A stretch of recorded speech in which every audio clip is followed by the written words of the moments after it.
Hoje é o dia mais feliz da minha vida, eu agradeço por essa chuvinha que está caindo, eu não sei se vocês conseguem escutar, mas está chovendo.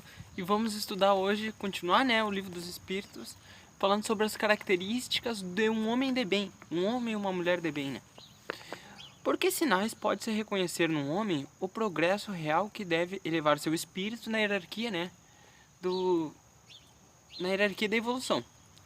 Aí a resposta é: o homem cheio de sentimento de caridade e de amor ao próximo faz o bem pelo bem, sem esperança de retribuição, e sacrifica, né, o seu interesse em prol do próximo, em prol da justiça.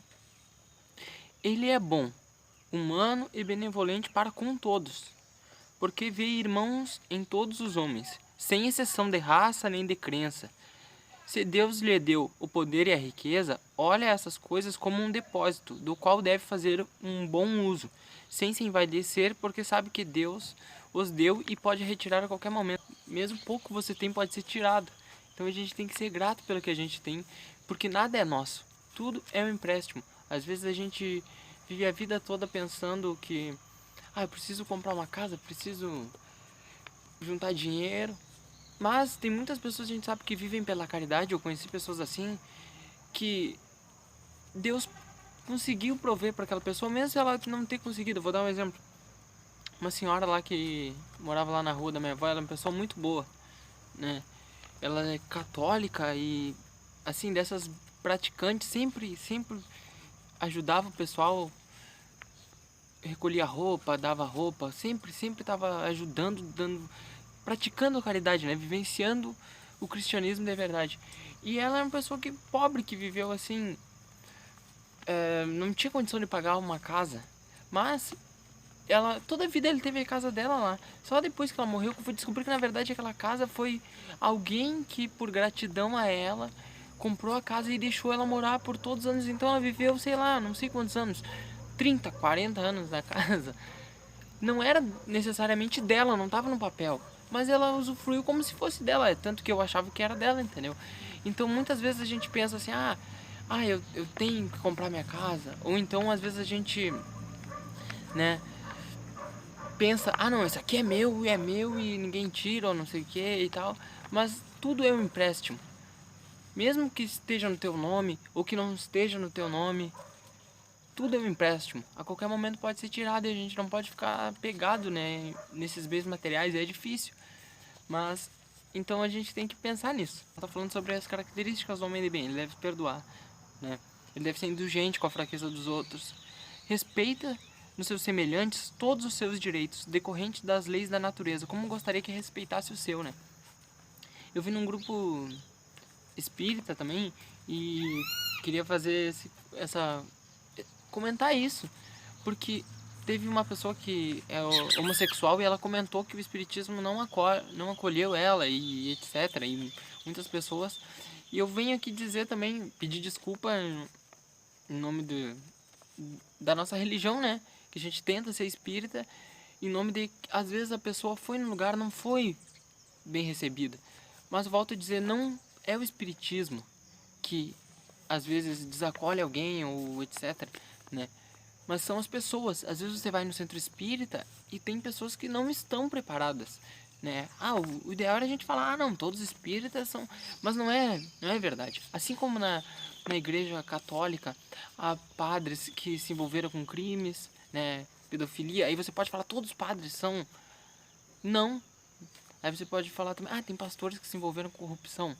Todos os pastores são? Não todos são corruptos, né? Então a gente também tem que ter essa noção. Às vezes a pessoa não se sentiu acolhida porque ela foi num lugar e ela julga que o espiritismo que é preconceituoso, etc. Mas aquela pessoa ali foi às vezes num lugar onde ela não era um centro espírita que seguia de verdade os preceitos de Cristo, né? Porque como diz aqui, ó, o livro dos Espíritos é sempre enfático em falar, né? Respeita os seus semelhantes, né? Porque todos os seus direitos eles têm decorrente da natureza, como a gente gostaria que respeitasse o nosso, né? Então, e eu vi nesse comentário, teve mais gente que comentou, teve um que colocou que outra pessoa comentou que ele é homossexual e palestra também há 20 anos, eu acho, né? Então, às vezes a gente fica refém do que a gente viu, né? eu vi um espírita se portar mal, então todos os espíritas são... A gente não pode se basear nisso, mas a gente como espírita deve dar sempre o nosso máximo, sabendo que a gente representa uma classe, uma categoria. Se daqui a pouco a gente distrata uma pessoa, pode ser que aquela pessoa veja que todo o espiritismo não é bom. Ela pensa, se que o espiritismo não adianta por Ismael, então ele não é uma boa religião, né? Mas a gente de fora, quando a gente é o agredido, eu poderia falar assim dessa forma, a gente deve sempre ter o bom senso, né? É que nem numa relação, às vezes tem gente que termina um relacionamento por causa de um defeito.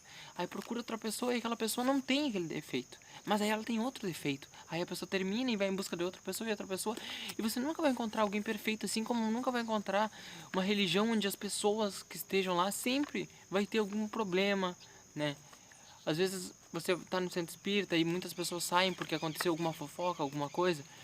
É triste, mas a gente tem que saber que a religião ela é perfeita, né? As religiões são perfeitas, mas os homens são imperfeitos. Tinha uma vizinha lá que comentava, ela falava isso, a gente vai na igreja, né? Ela é evangélica, pela Bíblia, pelo Cristo, e não pelo pastor, porque se a gente fosse pelo pastor, a gente não ia ir, entendeu? Então, porque muitas vezes a gente não pode projetar a visão de certa pessoa para a religião, entendeu? Não, porque às vezes a pessoa tem uma fé no pastor, ou tem uma fé lá no dirigente da casa espírita, e aí que ela descobre que aquela pessoa cometeu uma coisa horrível. Aí muitas pessoas perdem a fé na religião. Mas a fé não pode ser na religião, ela não pode ser quer dizer, não pode ser nas pessoas, a fé tem que ser na religião, naquele conceito que tá. Porque as pessoas sempre vão falhar, né? E é isso, me alonguei um pouco no estudo, mas eu achei um momento pontual importante para comentar disso. E é isso, né? Isso que eu falei em resumo foi que Jesus disse, né, que a gente não pode ter ídolos. Porque às vezes justamente pensando nisso, às vezes a gente foca numa pessoa, tudo acredita naquilo e aquilo vai falhar em algum momento. Só Deus não falha, né? Só Deus não falha, e a gente tem que ter sempre, né, compaixão e tentar entenderem que as outras pessoas cometem erros, assim como nós cometemos erros, né? É isso, um grande abraço, fiquem com